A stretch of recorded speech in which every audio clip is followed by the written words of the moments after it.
My name is Maren Smith. I'm the Executive Director with Clean Energy Canada. We're a climate and energy think tank based here at Simon Fraser University in Vancouver. And I'm really excited to welcome you to this session. I'm excited about this session about the transition to a clean energy future.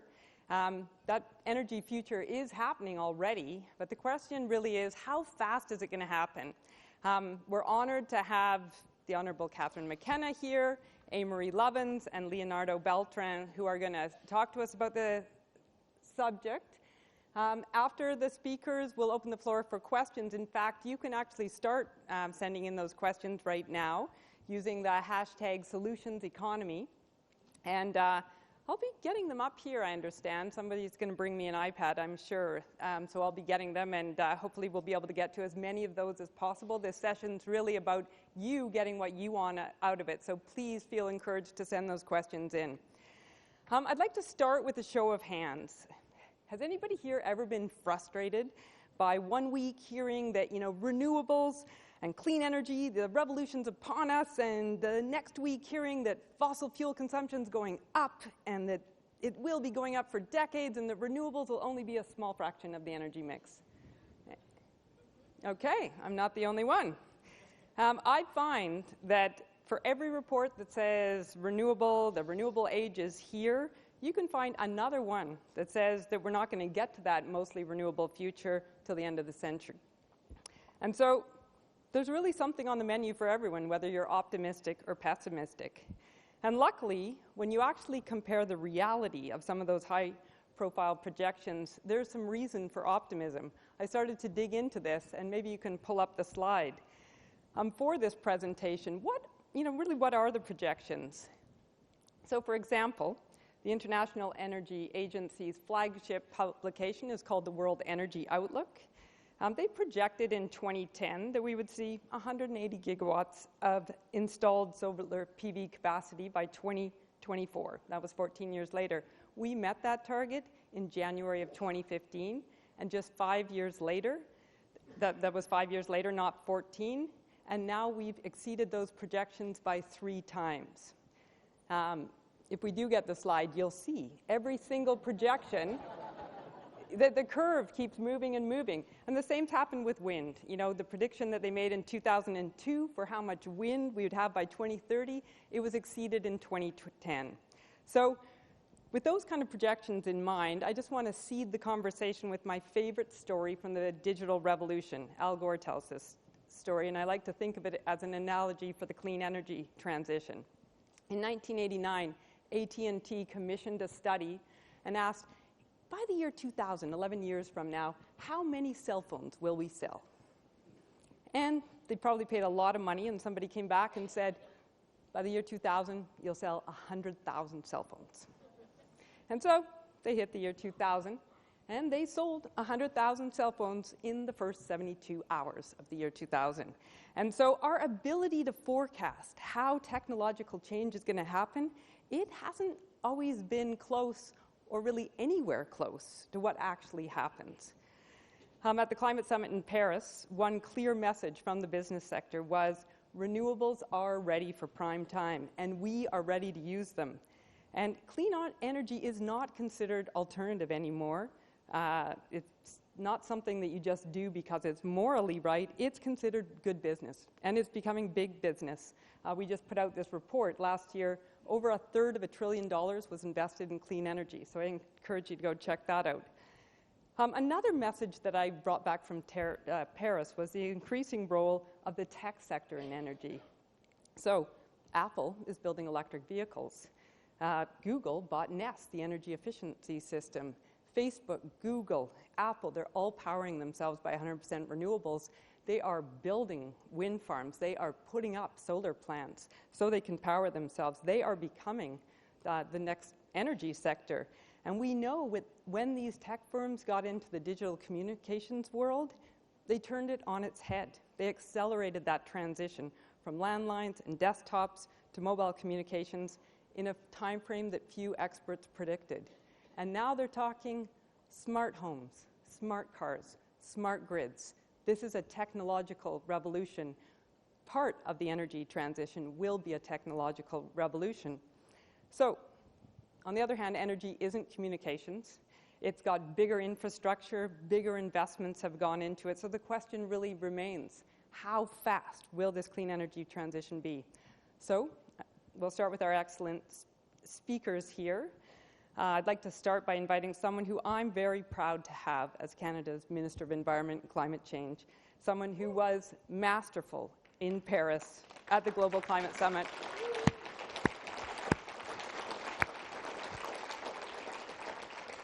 And she was really the reason that Canada shone in Paris. It was really exhilarating to be there.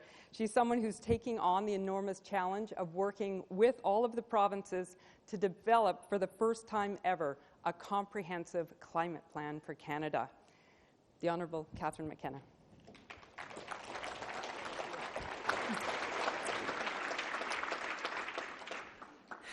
Well, thank you so much. It really is a thrill to be here. I know many of you have been to many globes. Many of you have been to many COPs. I'm new to this, but I'm very excited. And I see my good friend Elizabeth May in the audience, who also was there. Looks like you got some fans here.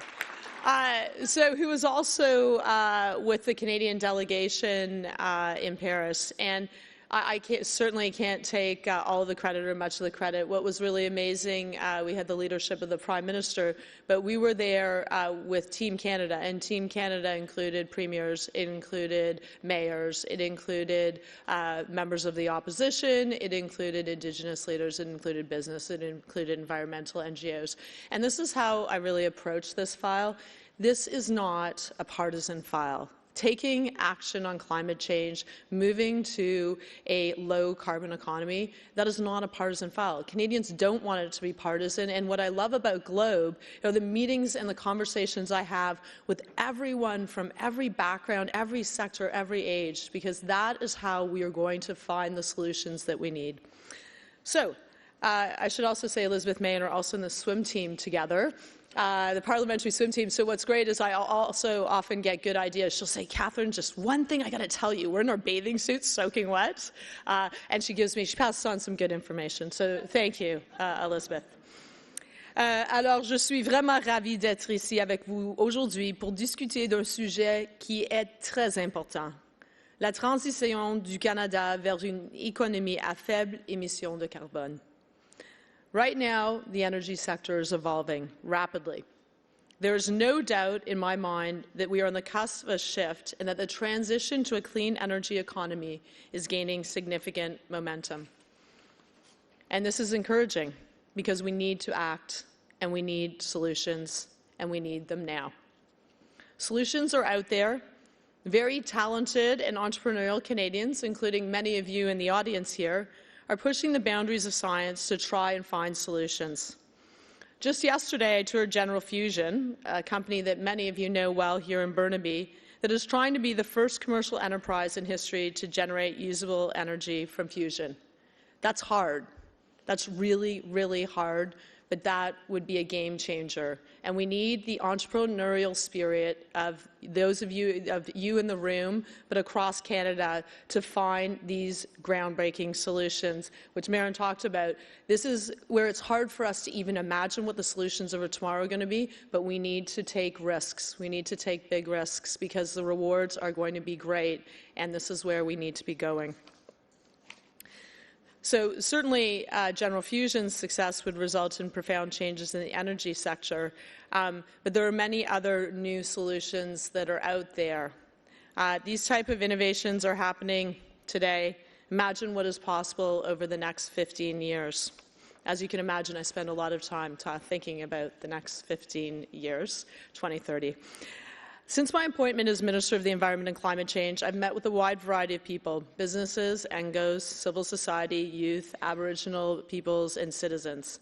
I've met with leaders both domestically and internationally. And everyone agrees. In fact, the world agrees. For the first time ever, close to 200 countries signed the Paris Agreement and have pledged to take real and meaningful action to address climate change. Here at home, Tackling climate change and meeting our commitments will require the contributions and efforts of everyone, and it will demand new ideas, smart solutions, and sustained efforts.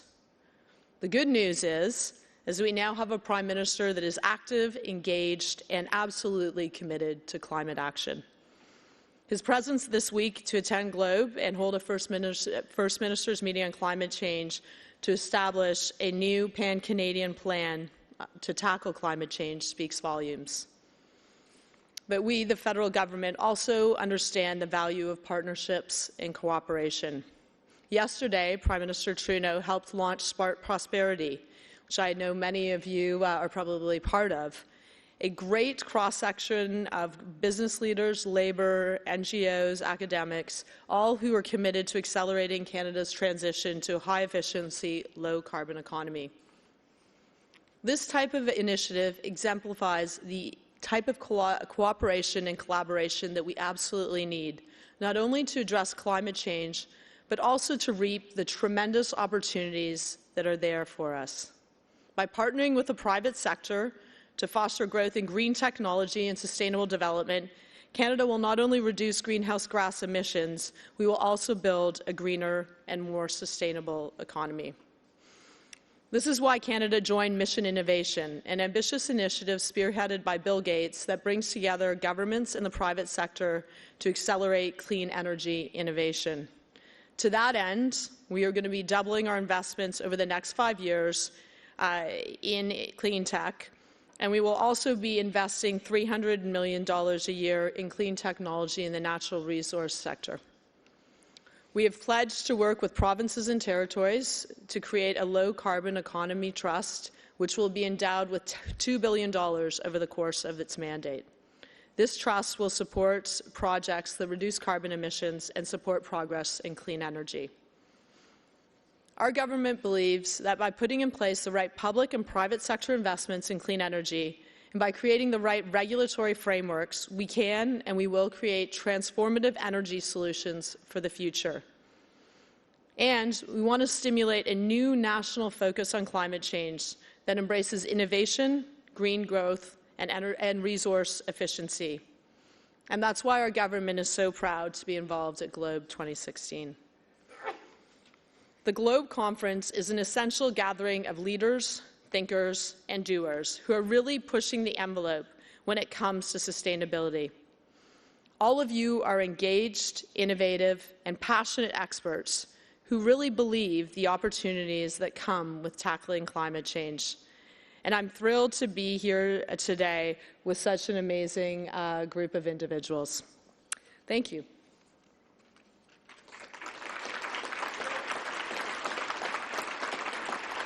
So I guess now I'm on the firing line. Is that what happens? Yeah, I think it's more, the debaters. All right, debaters. That is my children's favorite show, by the way. So Minister McKenna is going to have to leave us, so I get the opportunity to just ask a few questions before she does. One is the climate conversation is often about, reductions and targets and reducing emissions. You also talk about opportunities. What we need to build, what we need to create. And I'm wondering, what are the priorities that you see to advance the clean energy transition in Canada? So, that's a really great question. For those of you who've heard me speak before, I just lie awake at night and I just think, okay, how are we reducing emissions in all these different areas? How are we moving to a cleaner future? But, what it takes is a multi-pronged approach. There's no magic bullet in this, and we need to all be working together to find solutions. We're going to talk a little bit more about, you'll hear more about the process that we're going to be going through over the next 6 months. But the areas that we're focused on, these working groups that we're focused on, those really demonstrate where we know we need to be focused if we're going to move to a cleaner economy, but also a more resilient one. So carbon pricing, I don't know if people know this, that my background is a trade lawyer. I actually really believe in the power of the markets. That carbon pricing is the most efficient way, eventually, when you have a price that actually fosters the real changes in behavior. But it's the most efficient way to reduce emissions, but also to foster innovation. And I hear that from business leaders. I heard that from when I was negotiating the market text in Paris all through the night, a number of nights. So that's part of that'll be part of this. But at this point, it's one piece. Certainly, looking at how we reduce emissions in we all know this. You all know this: buildings, vehicles, other energy sources. We need to be moving there. Adaptation is a big piece of this. And then clean tech, investments in clean tech, and that's something that we have a number of ministers, including myself, that are focused on, because government isn't going to be finding the solutions, but government needs to be there to help foster innovation and help provide the capital that sometimes is high-risk capital that you can't get anywhere else. And that's why you see people like Bill Gates, Mark Zuckerberg, who are there saying, you know what? We know maybe 9 out of 10 of these innovations won't succeed, but one of them is going to be very big, and we need to be there supporting that. And that's why our government was so proud to join Mission Innovation and double our investments in innovation and clean tech, because we recognize that there needs to be some support there, because that is how we're going to actually find the solutions. Great. Okay, so you mentioned the First Minister's meeting that's happening, and you're going to be announcing a process and tables. You at the women's lunch said, you need people to help you get this stuff done. All of you. And, well, that's my question. You've got a group of people here that are really willing to help. So what's the process over the 6 months? How can people get involved and help that climate plan get developed? So there's really 2 ways. So as I said, there's going to be these working groups, and these working groups are going to be in very specific areas. They're going to be these tables. Under mitigation, there'll be subgroups. So, in the areas that you have expertise and you have solutions, only come with solutions, no problems, just solutions. Come and provide your expertise, and there's going to be an ability to do that, because we really need the best thinkers. And I love unlikely partnerships. My life has been built on very unusual groups of people coming together, because that is the way you foster real innovation. So there's going to be that formal process that you will be able to play into. And then there's going to be a broader process with Canadians.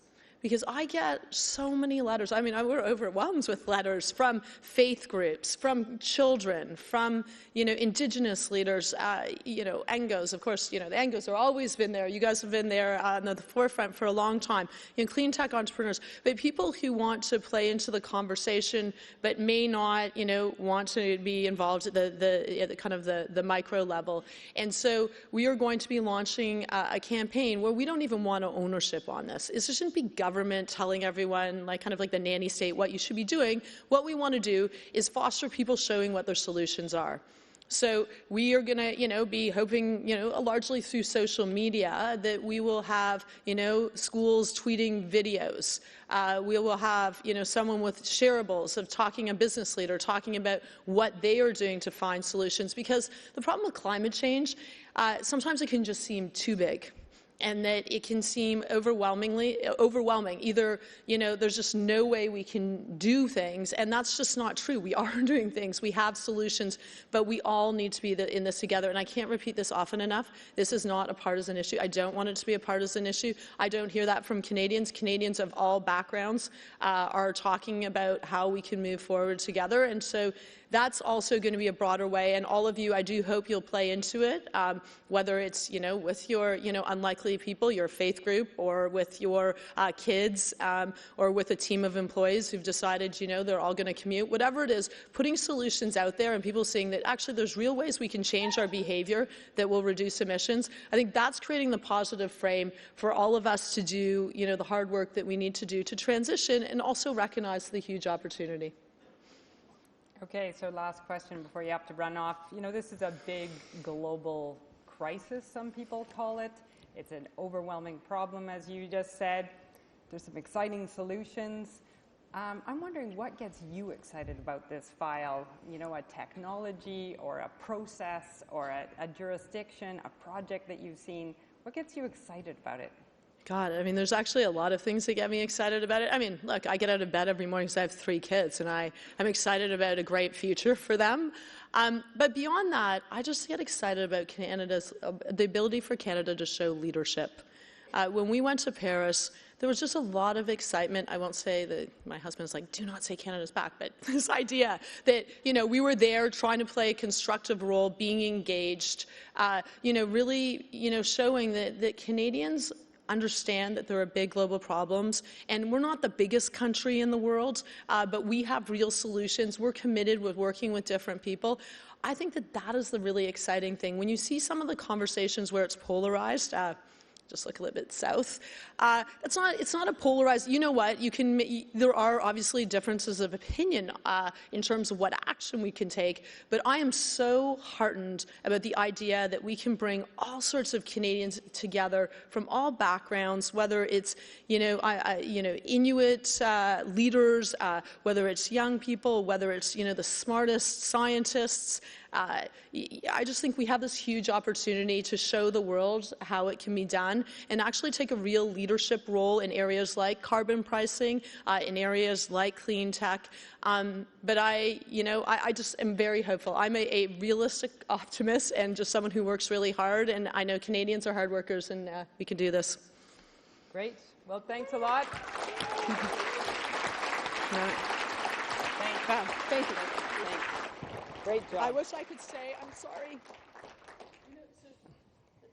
The very sad thing in my role is I feel like there's this thing where they just pull you across and you've got 5 seconds. So unfortunately I can't stay. I apologize, but hopefully we'll continue this conversation over the next 6 months. Yes. Well, I think we all understand and support the minister going off and doing the great work that she does. So now on with the panel. So our first panelist is Amory Lovins. He's the co-founder and chief scientist. I wonder if that was like the CSO, the Chief Scientific Officer. Do you ever get introduced that way? With the Rocky Mountain Institute. Now, I'm sure many of you have heard of Amory. He's one of the authors of many of the seminal books on energy and the energy transition, including Reinventing Fire. He's been giving advice to governments and businesses for over 4 decades. He's won a whole ream of awards. I couldn't list them all off. He was named by the Time in 2009 as one of the world's most influential people. And so I'd love you to give a warm Vancouver welcome to Amory. Thank you.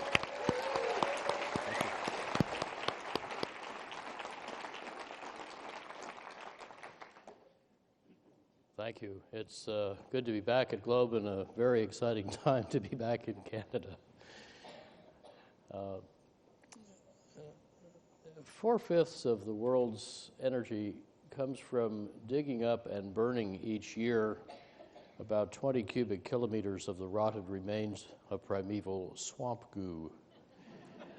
The industries that do this with immense skill are the 3rd largest sector of the U.S. economy, very important in Canada. And I'd like to tell you a story about how such big industries can be transformed by new discoveries focusing on oil. In 1850, there were no cars and no oil wells, and most homes were lit by substances extracted from whales and burned in lamps. Whaling was actually the 5th biggest U.S. industry, exporting extensively to Europe. And yet, after it grew to world dominance in a single century, it suddenly disappeared. What happened? Well, strong demand and global hunting made whales shy and scarce, and costs rose as fleets got bigger but less productive, so the prices got volatile and shot past those of coal oil. Lamp conversion kits then emerged, and Michael Dietz's clean burning model paid back in months and flipped the market in 3 years. So in the 9 years before Drake struck rock oil or petroleum in Pennsylvania, whale oil lost 5/6 of its lighting market, at least, and the whalers were astounded to run out of customers before they ran out of whales. the remnant whale populations were saved by technological innovators and profit-maximizing capitalists until those same forces of industrialization killed even more whales in the 20th century. So whale oil lost to coal oil and town gas, which lost to Rockefeller's kerosene, which 2 decades later lost to Thomas Edison's incandescent lamps, 20-fold more efficient. And those got still another 11 times more efficient over 130 years. And other types of lamps emerged and gradually got more efficient. But then, like a thunderbolt, came white LEDs. Each decade they got 30 times more efficient, 20 times brighter, and 10 times cheaper. So in the next 5 years, they're expected to take 2/3 of the world's general lighting market. They're rocking the $200 billion a year lighting services market. And since lighting uses 1/7 of the world's electricity, they're disrupting utilities' old business model, which is to sell a commodity, not a service or an infrastructure, so customer efficiency cuts revenues rather than cutting costs and increasing profits.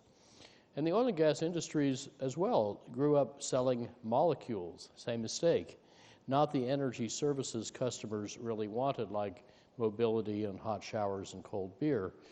So that's now catching up with them as efficiency accelerates from the sedate pace of the old lamps to the blinding speed of LEDs. And yet, most fossil fuel companies pay as little attention to competition from radical energy efficiency as whalers paid to Michael Dietz's new lamp. What else changes this fast? Well, LEDs turn electricity into light. Photovoltaics, PVs, turn light into electricity. And in the past 5 years, we're not seeing the slides. You've got them there. Where? Oh, okay, around the corner. Okay, good. I was worried it wasn't up here. Sorry. So in the past 5 years, photovoltaics have done this meteorite strike that has fatally disrupted electric utilities by making new solar power often cost less than just the dashed lines, the fossil fuel cost for the fuels we feed into traditional power stations. And the lower aqua curve, wind power, is now so cheap that it often makes coal, gas, and nuclear plants shut down as uneconomic to run, and solar's now only a penny more than that and falling fast. Photovoltaics are now less capital intensive than Arctic oil, and I'm not even counting the ability to use electrons much more effectively than molecules. Efficiency is an even bigger and cheaper competitor. A couple of years ago, I did a paper for Shell called Efficiency, the Rest of the Iceberg, explaining how oil companies can run their supply-side supertanker into an iceberg and sink and never even know what they hit because it wasn't on their chart because they weren't properly tracking it. Which oil and gas markets are in danger of such disruption? Well, nearly all of them, because over decades, the reserves unburnable for climate reasons could well prove smaller than the reserves unsellable for competitive reasons. That is, oil companies are even more at risk from market competition than they are from climate regulation. If the oil business sputters at $90 a barrel and stalls at 50, how will it do against the $25 cost, and that's a 4-year-old number, it's lower now, of getting U.S. mobility off oil? What if the biggest challenge were not falling price, but vanishing demand? Are the competitors other hydrocarbon companies, or are they innovators like these? Their innovations can be to the oil business what Michael Dietz's lamp was to whalers. Some of their innovations are technologies. Most of them are more disruptive than that, new business and financial models and breakthrough design methods, all stirred vigorously with IT. And of course, 7 billion largely linked minds can scale global change non-linearly, especially when technology becomes vernacular. I was reminded by the minister's remarks that the world now has more cellular connections than it has people. Actually, 1/3 more people have cell phones than have access to a 3,000-year-old technology called toilets, because toilets require slow public investment in infrastructure, but Cell phones, anybody can go get one, and they're often free. Now, the U.S. pays most of $2 billion a day for oil products, plus another $4 billion a day for the economic and military costs of the national oil addiction, and nearly half that oil fuels automobiles. So let's start by making autos oil-free to understand the real competitive landscape here. Now, 2/3 of the energy needed to move a typical car is caused by its weight. And every unit of energy we save at the wheels means we don't need to waste another 6 units of energy getting it to the wheels, so we save 7 units at the tank. Huge leverage. But for the past quarter century, epidemic obesity has made our 2-ton steel autos gain weight twice as fast as we have. Today, happily, ultralight, ultra-strong materials like carbon fiber composites can make dramatic weight savings snowball and can make autos simpler and cheaper to build. And lighter and more slippery autos need less force to move them, so their engine gets smaller, and those vehicles' fitness then makes electric autos affordable because their batteries or fuel cells get 2 or 3 times smaller, lighter, cheaper. So the sticker price falls to about today's level with far lower driving cost per kilometer. And this specific sequence of innovations can then transform automakers from wringing tiny savings out of essentially Victorian steel stamping and engine technologies to the steeply falling costs of 3 mutually reinforcing technologies: ultralight materials, their structural manufacturing, and electric propulsion. If you exploit 3 steep and synergistic learning curves while your competitor is out on the flat part of one, you probably win. Of course, the relative pace of ultralighting and electrification getting cheap keeps changing, but a strategy with rich optionality can capture their combined benefits no matter which horse pulls ahead. And in this race, it's a good idea to bet not on a particular horse, but on the whole race, which at least one horse will surely win, and just to make really sure you're racing horses and not oxen. Now, the sales of ultralight electric vehicles can also grow, and their prices can drop even faster with a temporary fee-bait, rebates for efficient new autos paid for by fees on inefficient ones, and trued up every year to be size and revenue neutral. The biggest of 6 national fee-bait programs in France tripled the speed of improving auto efficiency in the first 2 years, and the strongest one in Norway gave plug-in cars 22.3% of last year's market. That's 34 times the U.S. market share. A strategic shift that's underway now in at least 4 and maybe 7 automakers emerged at Rocky Mountain Institute in '91, and then it spread 2 years later when we open sourced it and leveraged our $3 million of R&D investment into, by 2000s, at least $10 billion of industry commitments. And here are some things that came out of that. 16 years ago, we designed with a couple of Tier 1s a half-normal weight carbon fiber hybrid electric SUV, boosting efficiency by a factor of 4 to 6 with a 2-year payback.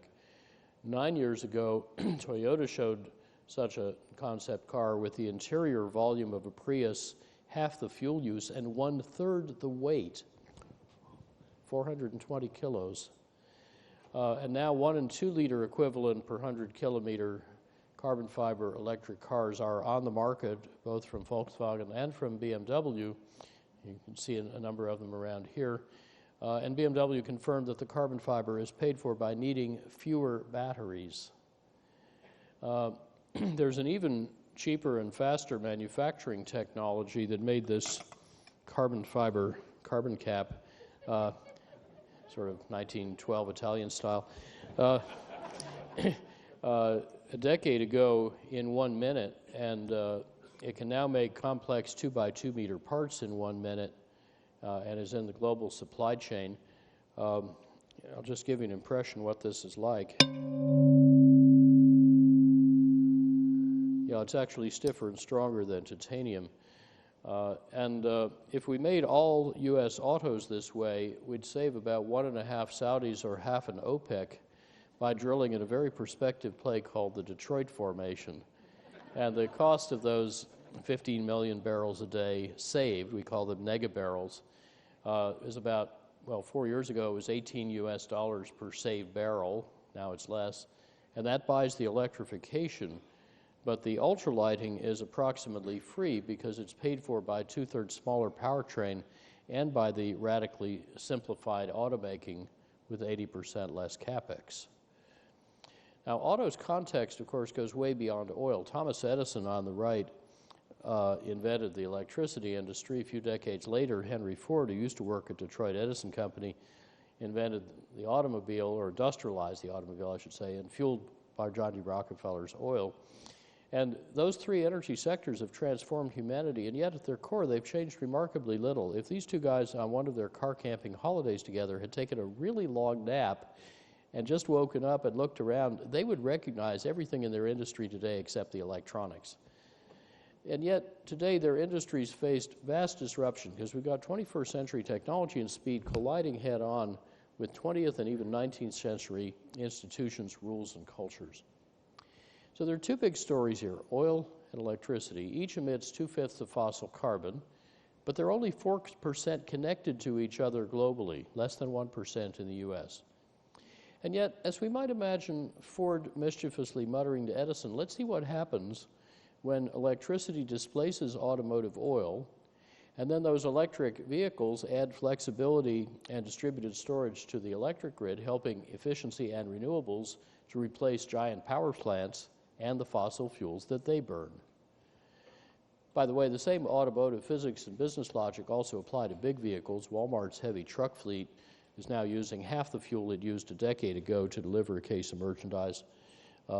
That includes logistical improvements, but just the technical savings now available can profitably at least triple heavy trucks' efficiency, and that plus the triple to quintuple efficiency airplanes now being designed by Boeing and NASA and MIT can move about 0.9 trillion US dollars net present value from oil companies' top lines to Americans' pockets. In both heavy and light vehicles, today's military revolution in energy efficiency is going to speed these advances in the civilian sector, which uses over 50 times more oil, much as military R&D created the internet, global positioning system, the jet engine industry, the microchip industry, but this time speeding the journey beyond oil so both our countries' warfighters can have neg missions in the Persian Gulf and the South China Sea. Mission unnecessary. They really like that idea. Autos are not just heading, though, for 4 to 8-fold higher efficiency, they're also being driven less. Generations X and Y tend not even to want to own a car because it's cheaper and easier not to. Smartphones now bridge the once annoying route gaps by summoning ubiquitous transport services on demand. One San Franciscan saved $11,000 US dollars a year by replacing her car with Uber, Lyft, public transit, walking, biking, and Getaround, which is a smartphone app for renting your neighbor's car when it's unneeded and parked, as U.S. cars are about 95% of the time. So if you ever do need a car, you don't need to own it. In some Chinese cities, renting a Condi electric vehicle from this giant vending machine costs about $3 an hour. Also, renting shared cars when you need them can boost their utilization about tenfold, and then probably redouble it with partly or fully autonomous vehicles like this Mercedes-Benz concept car or the ones being developed by Google and Apple, the world's two most valuable companies. Autonomy drops electric vehicles' total cost per kilometer 2/5 below that of fueled cars because they're driven so many more kilometers that their tenfold lower energy cost per kilometer overwhelms their higher sticker price. I was just looking at the log for an Uber electric vehicle in Los Angeles that just logged over 600 kilometers and 9 charges in one day. So the mobility IT mashup means radically fewer vehicles disrupting automakers and all electric vehicles driving fewer total kilometers, further disrupting oil companies while delivering better access for all, especially the underserved. Self-driving cars are part of a much larger shift because autos are morphing from pigs, that is, personal internal combustion, gasoline, steel-dominated vehicles, to seals, That is, shareable, electrified, autonomous, lightweight service vehicles. That's two big changes in technology and three in business model, all simultaneously, all strongly reinforcing each other. There goes oil companies' biggest market. Now I just need a graphic artist to do a nice morph between these two images. But not only are vehicles transforming, so are the ways we use them, starting with new urban design. In 2010, only 5% of the people in China own cars, but nearly half the world's new cars were sold there. And this 100-kilometer traffic jam took 12 days to unsnarl. Building roads causes traffic. Politicians are figuring this out, so they're changing the rules. And in Tokyo, of course, to buy a new car, you must first own a place to park it. Denmark taxes new cars 180%, plus 95% duty if they're over 2 tons, plus an annual tax on their inefficiency. A license plate in Shanghai now costs more than the small car you put it on.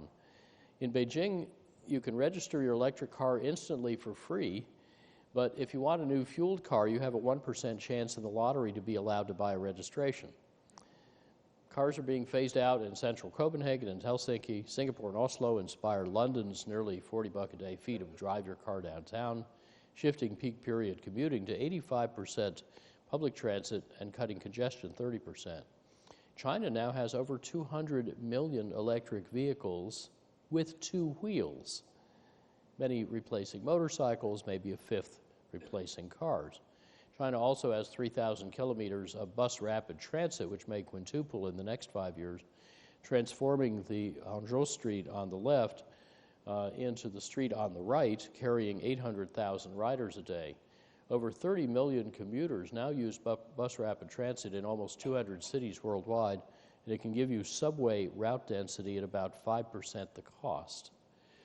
China plans in the next 15 years to build new cities for as many people as the United States has. And designing those cities around feet, not cars, means 2/3 less driving and 1/3 less concrete.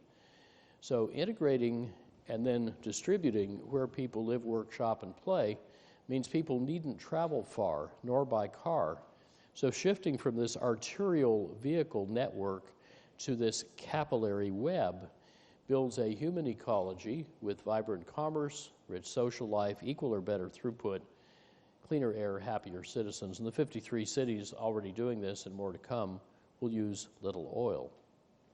So even in the United States, where we've already built our cities around cars, and without the pigs to seals transition or the other latest innovations, we can greatly enhance mobility, as shown in the subtitle, while phasing out oil. We can first get efficient by technologies included or overlooked in the official forecasts, and then use vehicles more productively, including getting the same access from 46 to 84% less driving through new urbanist design, IT integration, and charging real-time driving costs per kilometer, not per liter.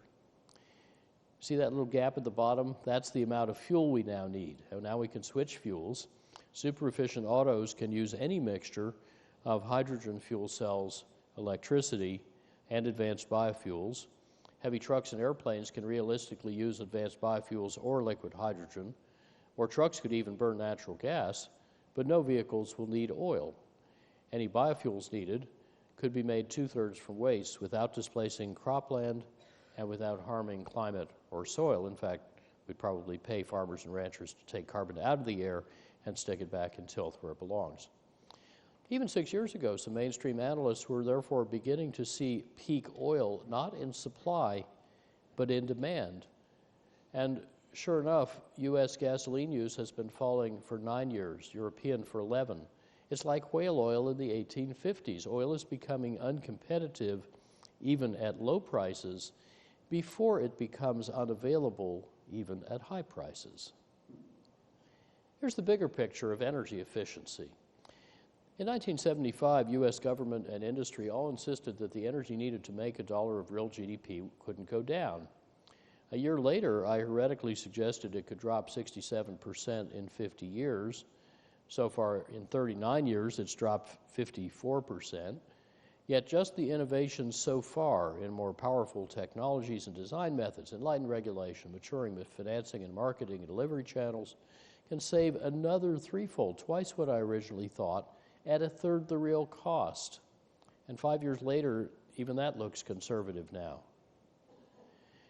If the U.S. total primary energy use had grown with the economy at the 1975 level of energy use per dollar of GDP, we would have used this much energy. But instead, we cut that by more than half, and the cumulative energy thereby saved the past 40 years is equivalent to 21 years of U.S. energy use at the current rate. In those same 40 years, total renewable energy output has doubled. Yet it's had a cumulative impact 31 times smaller than the savings. Just in 2014, renewables grew briskly, and yet energy savings grew 3 times more. And guess who got all the headlines? Because you can see renewables, but efficiency is invisible. It's the stuff you don't use. Furthermore, the low-hanging fruit keeps growing back faster than we can pick it. It's mushing up around our ankles. It's spilling it over the top of our waders. Because the unbought efficiency resource keeps getting bigger and cheaper by even more than expected. That's partly because of an innovation out of our little black swan hatchery called integrative design. So let's see what it can do, starting with buildings, which in the U.S. use a third of the directly burnt gas and nearly 3/4 of the electricity. You might think that I would burn a lot of gas to stay warm 2,200 meters up in the Colorado Rockies, where it used to go to minus 44 Celsius. It's kind of like Calgary, except we do with altitude what they do with latitude. But my house does no combustion. That's so 20th century. In fact, it has no heating system. Super insulation, ventilation, heat recovery, super windows that insulate like 16 or even 22 sheets of glass, but look like 2 and cost less than 3. Make it 99% passive solar heated. It's like the early prairies work, Saskatchewan, for example. And eliminating our heating system more than paid up front for the efficiency that displaced it. Saving 90% of the household electricity also still yielded a 10-month payback. And by now, the energy savings have paid for the whole house. Now, if we come into the central atrium, which looks like this in a February snowstorm, right now we're ripening our 60-second passive solar banana crop. And without needing to look like this, my house helped inspire over 40,000 European passive buildings that likewise have no heating and roughly normal construction cost. This design approach works from old Snowmass to Bangkok, embracing practically all the world's citizens and I think probably everybody in Canada. But wherever you live, integrative design gives many benefits from each expenditure. So the white arch in the upper center picture holding up the middle of my house has 12 functions, but it has only one cost. Now, how fast is this state-of-the-art moving? Well, our 2010 retrofit of the Empire State Building first remade the windows into super windows on site so they would pass light but block heat. That shrank the chillers, saving $17 million of capital cost, more than paying for the super windows and cutting the total payback to 3 years. And that 38% saving was thought to be pretty good until 3 years later we saved 70% cost effectively, retrofitting this even more difficult half-century-old federal office complex in Denver, making it thereby more efficient, look at the green numbers, than the best new U.S. office, which in turn is only half as efficient as our own new office, opened a couple of months ago, and it is all passive net positive and has no heating or cooling equipment. By the way, even in sweltering India, our partners likewise save about 80% of the energy at 10 or 20% lower capital cost, and the PVs make the rest. But notice that in these photos, the more than doubling of new and retrofit office efficiencies in the past 5 years relied on technologies that were all available over a decade ago. This isn't a technology revolution, although there's been some of that too. What's mainly improved is design, the way we choose and combine technologies. And most people think it's all about whiz-bang gadgets and forget that design is also an important scaling vector. Industry, which uses half the world's energy, can save $500 billion net present value dollars worth of energy just in the U.S. Dow Chemical already returned a $9 billion US dollar saving on a $1 billion efficiency investment. But there's a lot more to do. For example, industry owns most of the motors that use three-fifths of the world's electricity, and about half that motor power runs pumps and fans. Yet integrative design made a typical industrial pumping loop use at least 86% less pumping energy, not by getting better pumps and motors and controls, but just by replacing long, thin, crooked pipes with fat, short, straight pipes. This also shrank the pumping equipment and the total capital cost. And this isn't a new technology. It's a retrofit between the ears. It's about rearranging our metal furniture as designers. And if we did this hypothetically to all of the world's pump and fan systems, we'd save about half the world's coal-fired electricity, or more than all of the gas-fired electricity. Now, what does this mean for the electricity that is three-fifths used in motors? Well, from the coal burned at the power plant, there are so many compounding losses that only a tenth of that coal energy actually comes out the pipe as flow.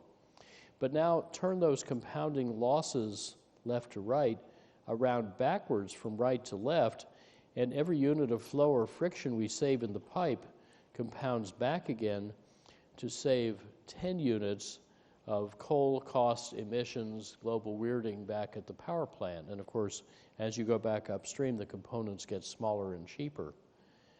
In over $40 billion US worth of diverse industrial redesigns for leading global firms, our team has typically found energy savings around 40 to 90% in new build, with almost always lower capital costs, and in retrofit about 30 to 60% savings with 2 or 3 year paybacks.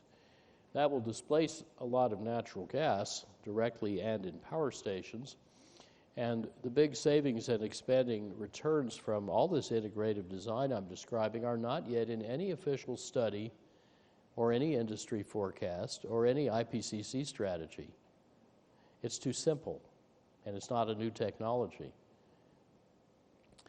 Now, in 2011, 60 colleagues and I published a detailed synthesis in a business book called Reinventing Fire, introduced by Shell Oil's president Marv Odom and Exxon's ex-chairman John Rowe. And it showed in detail how the United States could by 2050 need no oil, no coal, no nuclear energy, a third less natural gas, to run a 2.6-fold bigger economy with 82 to 86% less carbon emission, needing no new inventions, costing $5 trillion US less net present value than business as usual, and needing no acts of Congress, because enabled and sped by smart sub-national policies like your provincial policies or municipal ones in mindful markets, the transition could be led by business for profit. And the U.S. is approximately on that trajectory. Now, if you like any of those outcomes, any one or more will do, you could support such a transition without needing to like every outcome or agree about which outcome is most important. So focusing on outcomes, not motives, can turn gridlock and conflict into a unifying solution to our common energy challenge. And I would respectfully suggest in the Prime Minister's conversations with First Ministers tomorrow, that would be an interesting approach, because I think exactly the same logic would apply in Canada. Now, similar strategies have been detailed in Europe. They're emerging worldwide, and in fact, in the next few weeks, our Chinese consortium is going to publish its similarly rigorous synthesis done by 57 analysts for the past 2.5 years and led by the National Development and Reform Commission's Energy Research Institute to inform the 13th five-year plan, which will be published this Saturday. We found that China could, by 2050, increase its energy productivity 7-fold, increase its carbon productivity 12-fold, get much cleaner air, burn 4/5 less coal. Of course, their coal burn already fell in each of the past 2 years. Make 82% of the electricity without fossil fuel, emit 2/5 less carbon, and pay about $3.7 trillion US less net present value than business as usual. Now, if reinventing fire for the U.S. could be a model for developing countries and for China for developing countries, I wonder if both together might offer a model for profitable climate protection for the world, built on the growing U.S.-China collaboration to solve the energy and climate problems together. So to solve the energy problem, it just turned out we needed to enlarge it and to integrate it. You know, General Eisenhower said, if a problem's too tough to solve, enlarge it, move out the boundaries until they include everything the solution requires. And the results at first may seem incredible, but as Marshall McLuhan said, only puny secrets need protection. Big discoveries, he said, are protected by public incredulity. And yet a troubling gap is opening up between where the market is headed and where many big energy companies are concentrating their attention.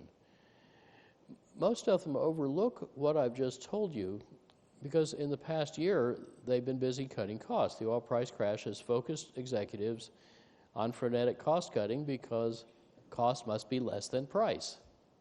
Fine. But then there's another part of the business imperative that's too easily forgotten, that value must exceed price. Because if competitors offer a superior value proposition, like a car you buy because it's better, not because it's super efficient, think Tesla S, then profitably delivering petroleum products doesn't mean customers will buy them. If the insurgents grab the customers and revenues first, it doesn't matter whether you can profitably run your oil company. And such transformations can occur with breathtaking speed, as two images Tony Seba has collected at Stanford Innovation Lecture clearly show. If you look down New York's Fifth Avenue in the Easter Parade in 1900, you have to look really hard to find the first car. Does anybody see it? There it is. 13 years later, you have to look even harder for what may be the last horse, and I'm not even sure there is a horse in this picture. The horse and buggy industry thought it had many decades to adapt, but Henry Ford made the Model T 62% cheaper in 13 years. Car-owning households soared from 8% to 80% in 10 years, 3/4 of them financed by this newfangled stuff from GM and DuPont called car loans. Well, today, photovoltaic modules just got 80% cheaper in 5 years. 3/4 of California's rooftop solar is innovatively financed, and Ford's and Edison's industries are emerging. This horse and buggy thinking is dangerous but common. As a former Canadian oilman, the late Maurice Strong, said, not all the fossils are in the fuel, but DuPont's former chairman, Edgar Woolard, reminds us that firms hampered by old thinking won't be a problem, because he said in the long run they simply won't be around. They're forgetting that the pace of transformation, as these pictures show, is set not by incumbents but by insurgents who are not inhibited by the incumbents' culture, business models, or legacy assets. In fact, it's worse than that because investors flee even before customers do. Capital markets keenly sniff out disruption, and they act on leading indicators and gut hunches and herd behavior, all spreading at the speed of Twitter. Once the capital markets think you are in or even headed for the toaster, they don't wait for the toast to get done before they decapitalize you and pull their capital out, put it into your successors. For example, here is how a 2003 automotive startup called Tesla Motors gained half the market cap of General Motors while selling 0.6% as many cars. Now, investors still have a lot of scar tissue from the failure of big old strong companies that did not survive the IT transition, but they did get rewarded by those that did. And many investors now sense the energy industries are starting to be transformed beyond recognition, so they're getting skittish. And these changes are happening well within planning horizons, even within existing executive tenures, and that, I think, faster than many firms' cultures can tolerate. That creates a formidable leadership challenge. As Jack Welch said, if the rate of change on the outside is greater than the rate of change on the inside, the end is near. Which of these great companies on the left will be brave enough to make that perilous crossing and join the firms on the right? In which category will you choose to encourage? Should hydrocarbon companies ignore, deny, resist, diversify, hedge, finance, transform, or decline. They have a lot of choices.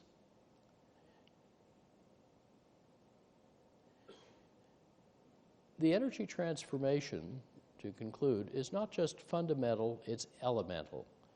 The first industrial revolution was the age of carbon, creating our prosperity and the world's mightiest industries from coal and oil. But now the obsolete age of carbon is giving way to the modern age of silicon. Silicon microchips and telecoms and software turn people from isolated to networked and systems from dumb to smart. Silicon power electronics make electricity interconvertible and precisely applicable, so we can replace fiery molecules with obedient electrons. And silicon solar cells enable the ascent of energy from mining the fires of hell, the old metaphor for hot sulfurous stuff from down below, to harvesting the breath and radiance of heaven. So let me end, as I began, with the old story about how the whalers went broke by overlooking Michael Dietz's new lamp. That story's last chapter is now playing out in oil's last lighting market, which, if it were a country, would rank 8th in carbon emissions, plus huge health costs. I'm talking about the kerosene lamps in the huts and hovels of about 1.2 billion people with family income around $2 a day or less, and with little prospect of getting or affording grid electricity. Before 2014, they paid $38 billion a year, and I doubt it's much less now, for producing very inefficiently 1,000th of the world's light, and yet they paid 1/5 of the total global cost of lighting services. But now those kerosene users can banish darkness and teach their daughters and sons to read, because an entrepreneurial village woman can sell or lease them something like this Waka Waka, WAKA-WAKA.com. This is a Dutch technology that combines state-of-the-art photovoltaics and LEDs and optics with high-temperature lithium phosphate batteries and good Dutch control circuitry. And with 1 day's charge in the sun or 2 days in the cloud, it will run for 10 hours at this very high intensity, or crank it down 4 notches, 150 hours at that intensity.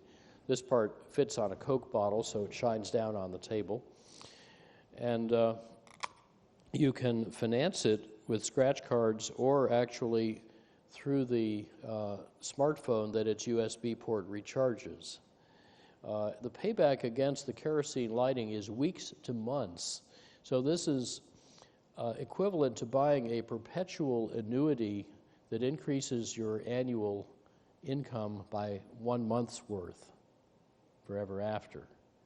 So there goes the last bit of Rockefeller's 155-year-old kerosene business. Which of these offerings is more exciting and lucrative and transformative? To which strategy would you entrust your company's fate and our globe's common future? Thank you for your kind attention and your good work, and I look forward to our discussion and to Secretary Beltran. Thank you.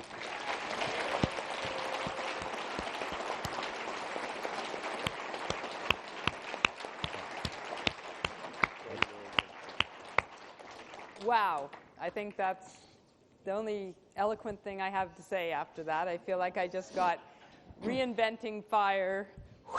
That was just the oil story, not the electricity story, which is equally exciting. Yeah.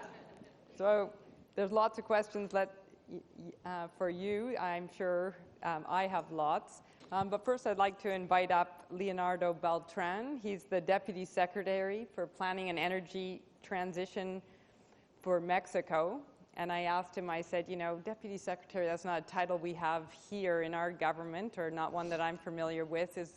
What would that be equivalent to? Is that the grand poobah of the energy transition in Mexico? And he said, yeah. So he is overseeing an incredibly impressive transition in Mexico to clean energy. Their investment last year went up by over 100% in renewable energy. They are number 10 in the exports of clean tech products. It's a very strong industry, $23 billion of trade. Wow. Whereas here in Canada, we've actually dropped in the ranking in terms of our clean tech export market. We're down at number 19. So I'm really looking forward to what we can learn from Leonardo and Mexico. Welcome.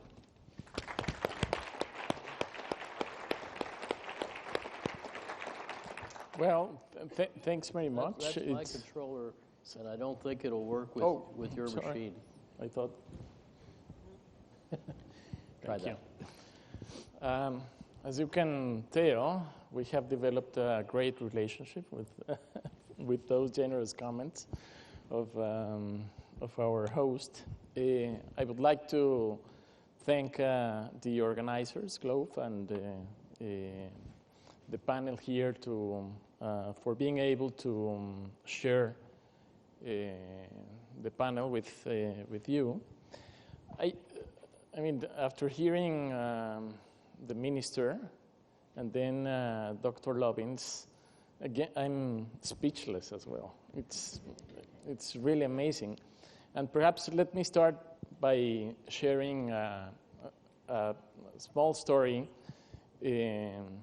which I just heard, but the equivalent to your Minister McKenna, Secretary Pacquiano, and my colleague in the Environment Ministry, they said in Paris at the COP21, it was really amazing the leadership of Prime Minister Trudeau and Minister McKenna. When they just entered the room, it was kind of, saved by the bell.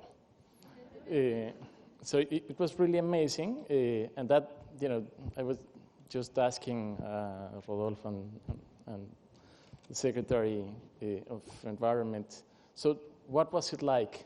Well, this that I'm going to tell you explains it all. No? So, and it was just the story about how the Canadian team actually, with their leadership and the change in the environment, in the social environment, political environment, diplomacy environment, push it forward.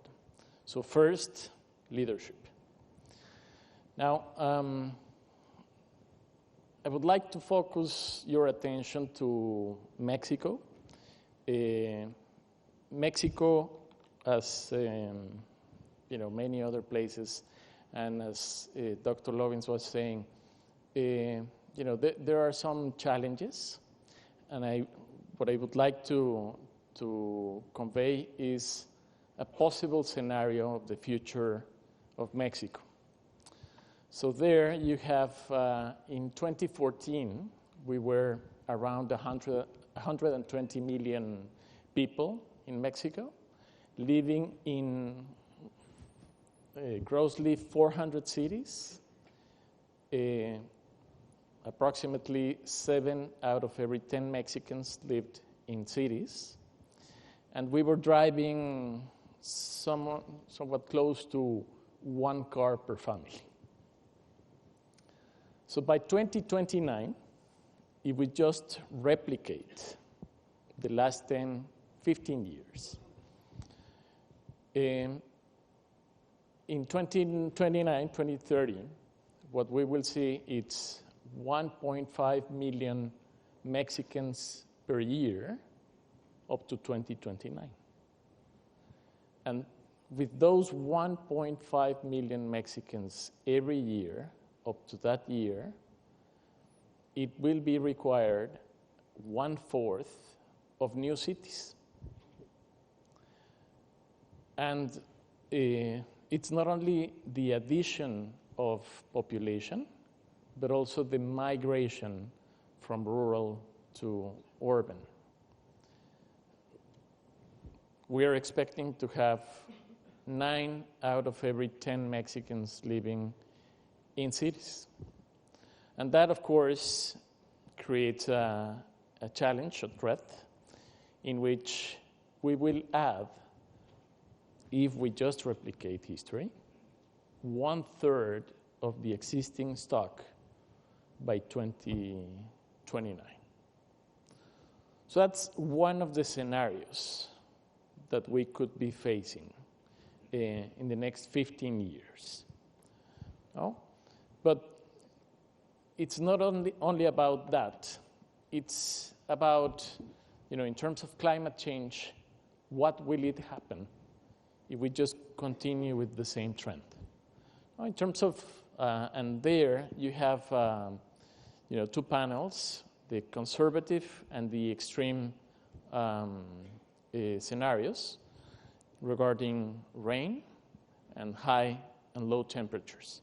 And the basic message here is, if we do not do anything, just continue business as usual, what we will experience, even in the conservative scenario, it's larger amounts of rain, much more higher temperatures in places where you didn't have these extreme temperatures, and low temperatures as well.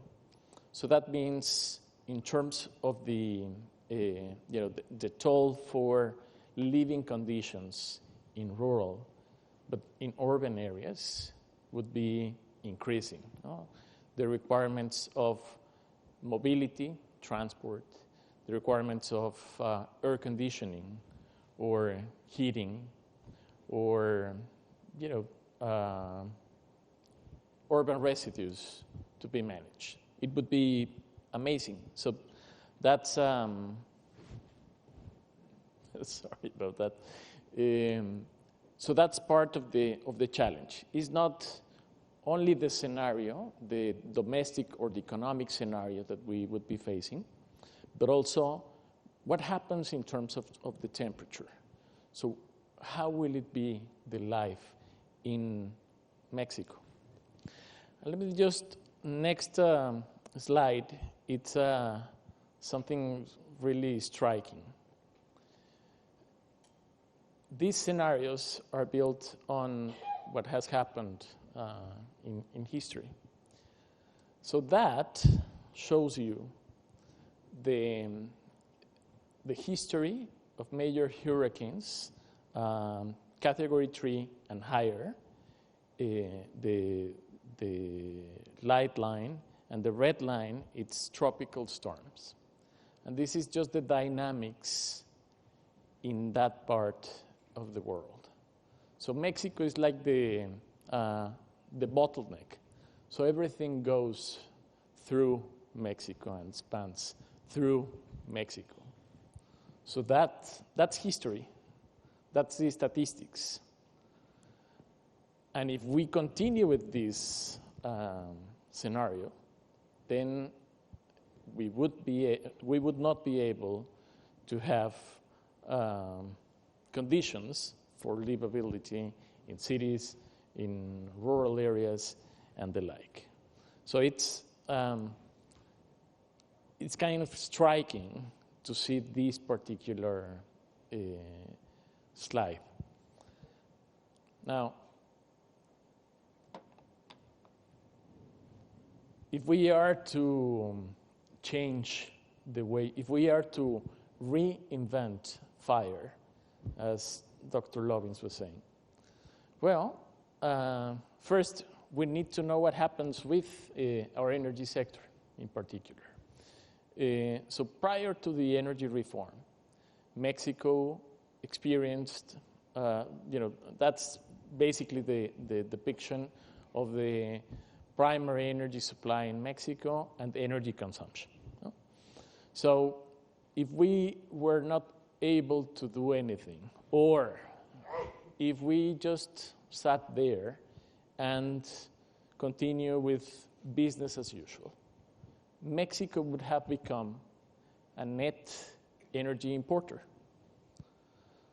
So if we were to promote, to instill this growth, this engine of growth, we needed to do something, or else we would have to import and be much more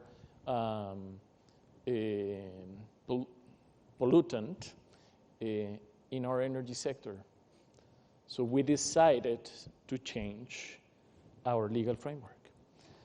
The right-hand side graph, what shows you, it's the change of conditions in our energy sector and in the legal framework, which now it has several elements domestically, but basically in terms of legal certainty, it's what we did is just to become from or coming from a closed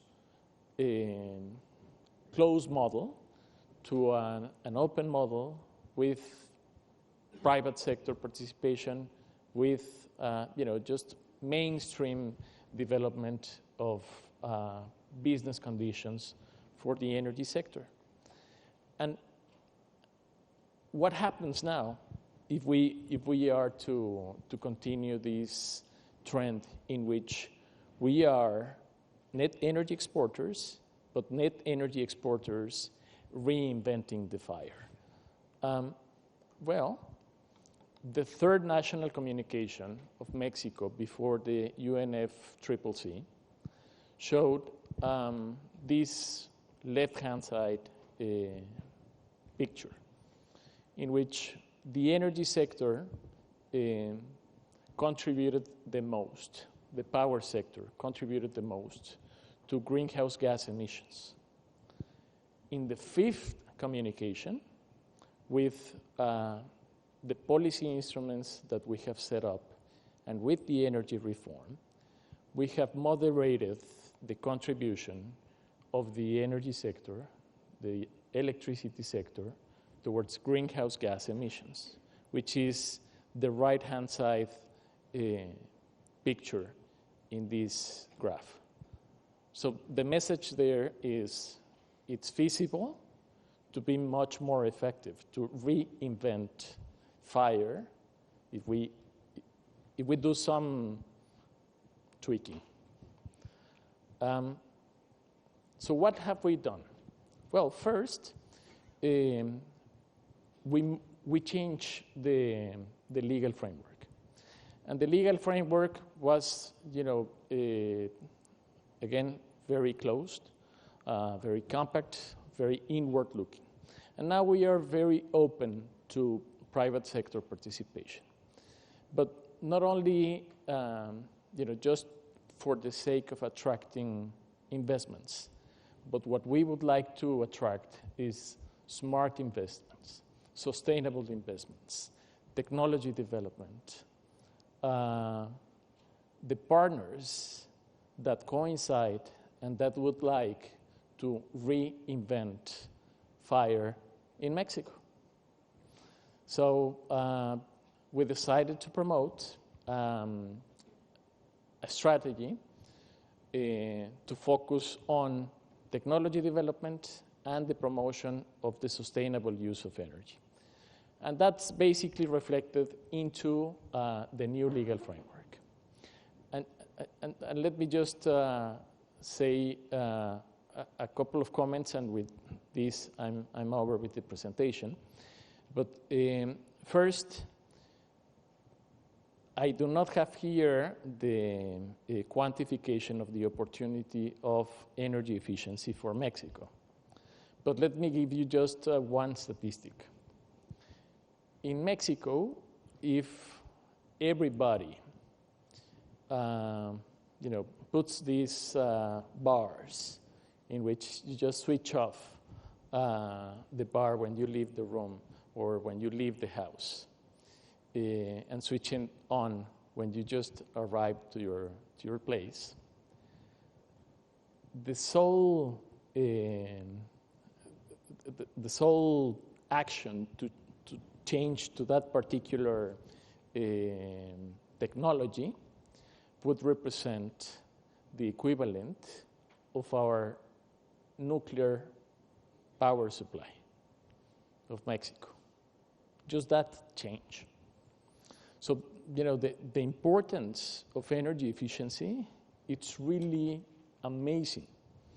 And recognizing the importance of energy efficiency, what we did in our Energy Transition Act, it's assign the same importance to clean generation and to energy efficiency.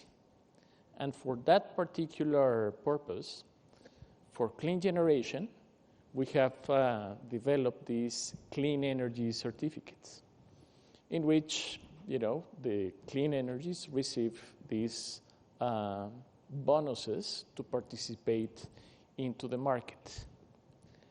And for the energy efficiency side, we are working, and that's the mandate of the Energy Transition Act, to develop policy targets for energy efficiency.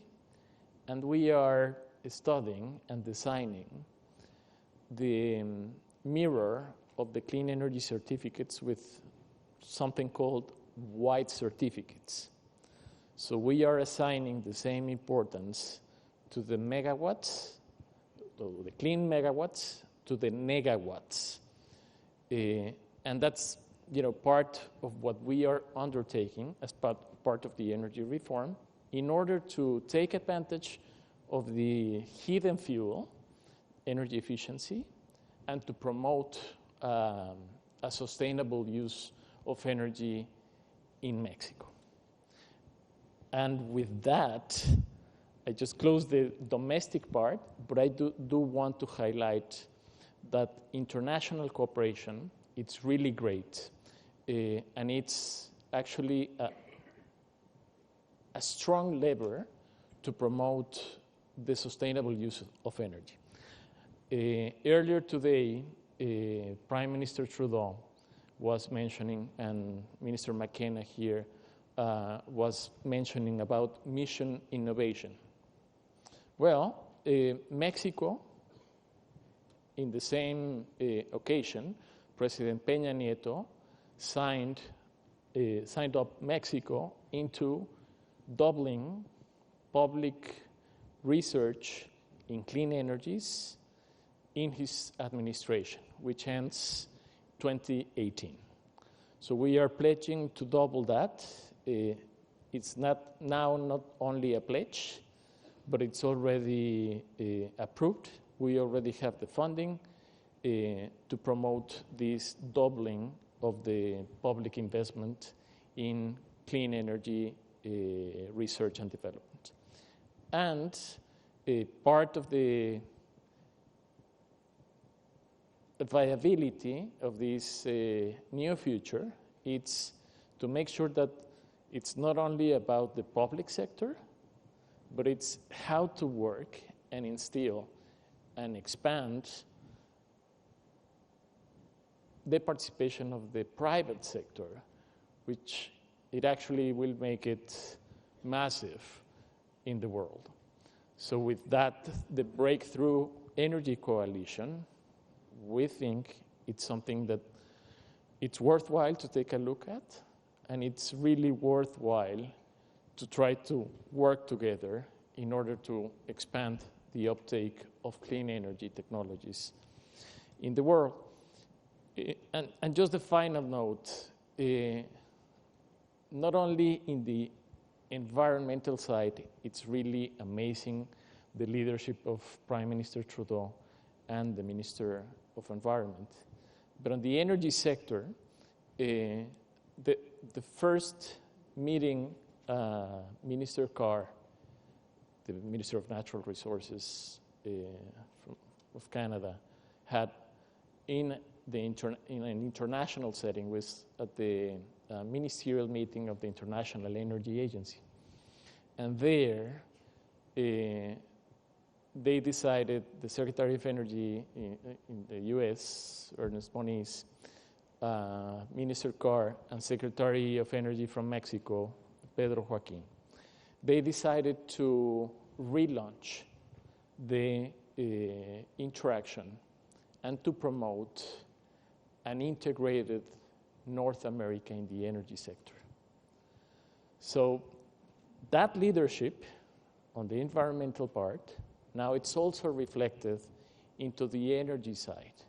And into the energy side, a couple of weeks ago, to relaunch this conversation, this partnership, and the integration of North America towards a sustainable energy future, Mexico, US, and Canada signed an agreement to promote clean energy and policies to reduce climate change. Because we live in the same neighborhood, we share the same goals. We would like to see our grandchildren and our great-grandchildren living, reinventing their fire. And we would like to see us together, working together, and prospering together. Thanks very much.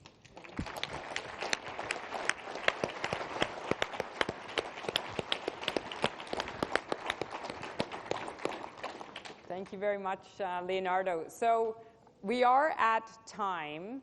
I feel like, it's just unfortunate not to have at least a couple of questions. So if people want to bear with me, I think we'll try to do this just for another 5 minutes. And I'm going to ask you some hard questions, but I'm hoping you can answer them in like 2 minutes, because they did announce that part of the collaboration of Globe was also collaborative drinking. And I think that's what's on the agenda now. And so that's what you're up against. So, Amory, I have a quick question for you. I know you've talked to the oil company CEOs about this story, and I'm just wondering, how do they respond? It varies. Let's say the sheep and goats are dividing. Some companies, particularly in Europe, are figuring this out pretty quickly. Some particularly, but not exclusively in North America, are not. So you know whose stock to short and whom to encourage. In our electricity practice at Rocky Mountain Institute, we deal with incumbents and insurgents, both of them, because competition is good. And then we provide a safe place for them to talk in eLab, Electricity Innovation Lab, so they can actually create mutual value instead of just lobbing grenades in public. I hope that something like that will emerge on the hydrocarbon side. There are, the hydrocarbon industries are immensely capable. There are some things they could transition to pretty easily, like from offshore platforms to offshore wind, or putting in industrial cogeneration. Big, complicated projects, they're really good at that. They're not so good at doing a lot of little things, except at the retail level. And that's more what the market will require of them. So my concern is less can they learn new tricks technically so as to thrive in the new world, and more about will their culture be able to adapt, particularly to doing things some of them may not believe in, although there is a big generational change coming within all of those companies. So it'll be a race. I think for the coal industry, it's too late. They've already been decapitalized, and the oil industry is being decapitalized because they have mostly stranded assets, whether through competition or climate regulation. Yeah, well, thank you. Leonardo? But there is one silver lining. If you own a lot of oil, the hydrogen in the oil is worth more without the carbon than with the carbon, even if nobody pays you to keep carbon out of the air. And the reason is you can use hydrogen so much more effectively than hydrocarbon that you'll make more money taking it out in a reformer than putting it in a refinery. They're just starting to realize that. Well, that's exciting. And we do have some energy companies in Canada that I think are talking about what their future looks like. And I was in Calgary yesterday. Yeah, so good to know there's some silver linings. Leonardo, you mentioned the North American conversation, Mexico, US, Canada. I'm wondering, what could be some possible outcomes of that conversation to get us moving on the clean energy transition? What kind of outcomes could we see, and what's it going to take for us to achieve those? Well, first, there's the leadership, the willing, and the commitment to integrate as a market, North America as an only market. So that in itself, it's an amazing endeavor, because we would be able to trade not only products, but also electrons, no, across the board. And we would be able to balance and increase the quality of the energy security of the region. And we would be able to trade wind power or solar power or geothermal power in Mexico that, it's enough, and it has, plenty of resources with, some other areas in which, they have a different set of resources. But if we integrate, we would be able to work towards energy security, but sustainable energy security. And this, with this framework, it creates other business opportunities, not only in terms of the energy security, but also in terms of the markets. You were saying at the beginning of the panel about the investments in clean energy worldwide. So now, as a region, if we work together, our academic communities, to promote particular challenges, and challenges ranging from the use of water for oil operations or some other operations, or how to increase reliability on a given field, or how to reduce the environmental footprint of a particular resource. We would be able to develop this North American clean energy market much more effectively and much more sustainable. It's worthwhile to have in mind that Canada, it's around 30-something million Canadians. The U.S. is 300 and so Americans, and Mexico it's 100 and so. So the market instantly with this one North American region expands for Canada, for U.S., and for Mexico. So that creates a great opportunity to promote a more sustainable future, but also energy secure and prosperous to the region. Okay, great. Well, I want to thank our panelists, Dr. Lovins, Leonardo Beltran, and I want to thank all of you for staying after hours, and have a good time at the rest of the conference.